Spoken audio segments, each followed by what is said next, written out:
Maloro ngā rurua tālu whalava o se whaopoponga o tala me Ausetalia le Radio Samoa.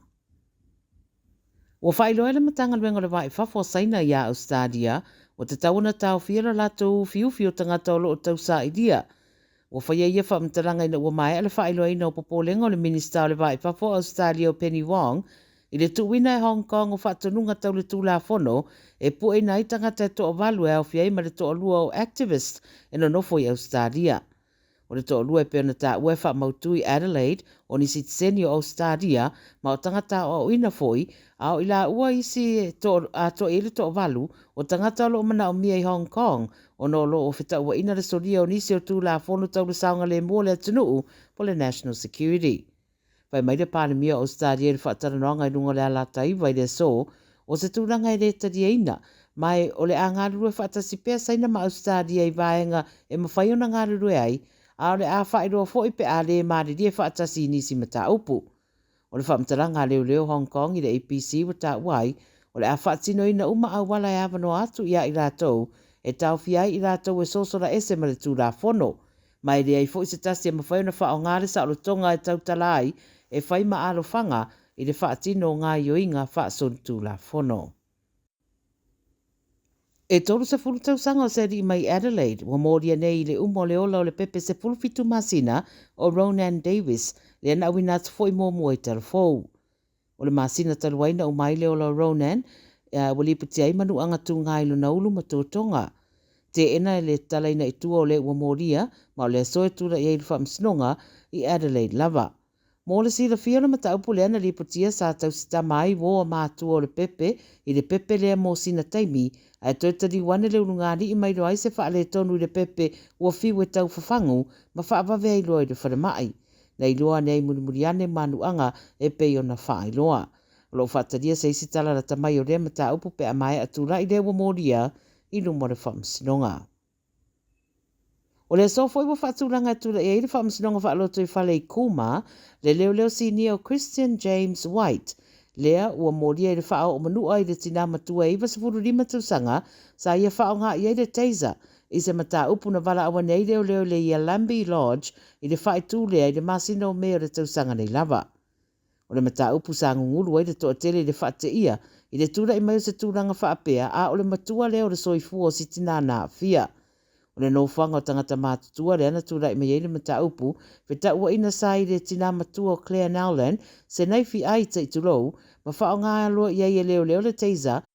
ina ua le tu ina ese le tina le naifi i pei o na whaatun wina, na pa ule tina i le foloa maa fiailo na ulu, mulmuliane maliwa i lava i le whalemai, i le mae au le vai aso atoa.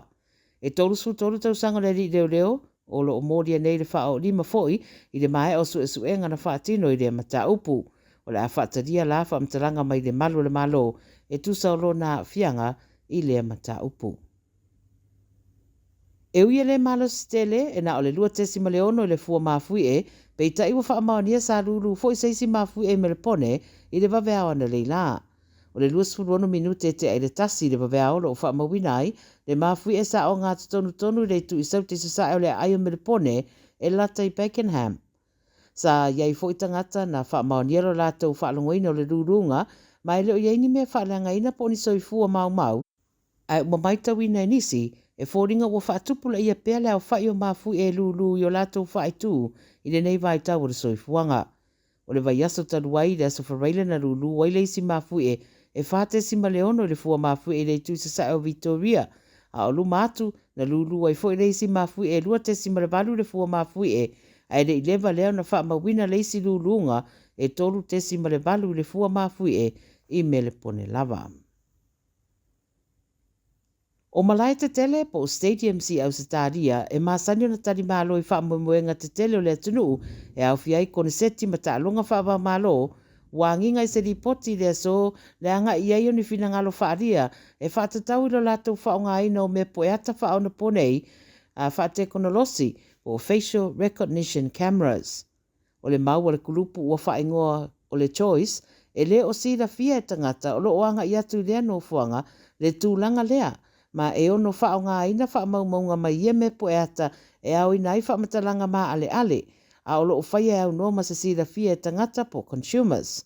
O i tu ai ngā me pue ata ia whaapupu o le FRT, Facial Recognition Technology, e pu e nai ata o forwarding o tangata malawa o loo la e ina, ma whai mai la le choice, o se tūranga matua i whaapapo le ina le whaonga o nei tu ai ngā me pue ata, i se fuafuanga whaapea e au normal sira fia tangata, po o whea o aveanga iai ia whaamaumaunga, ma pe o whaapea whea fo na whaonga ina. Wa whaero fo e le choice, wa mai ano rātou sa idi nisi o ai inga, mo le ulu whale hei no fuanga whaapea, ma wairo ai o le tele o ia no fuanga lo rātou tadia ina pe io ina foi, le whaonga ai o i tu ai ngā whainga ia wha teknolosi, o mea po e ata e pe o na tā ua. Lo fina wane le tele o komiti whaafoe o malai te tele nei, o le whaonga aina o ia whainga wha teknolosi, e mo le solonga le rei o so tanga matangata e anga i atu i no fuanga ia, ma i roa i fo i le pūlenga o ia malai ta alo te tele, tangata o lo whaasa mai le no fuanga ma ave sea mai ai. E manatu ni si e au i le whainga maro o iai nei, o na sira pia i popolenga o lo la ngā tangata lau tele, e winga i tūranga tau le saunga le mūma le puipuinga, ia no fuanga tā ua. Tala nāra veitiu Samoa mai Ausetalia.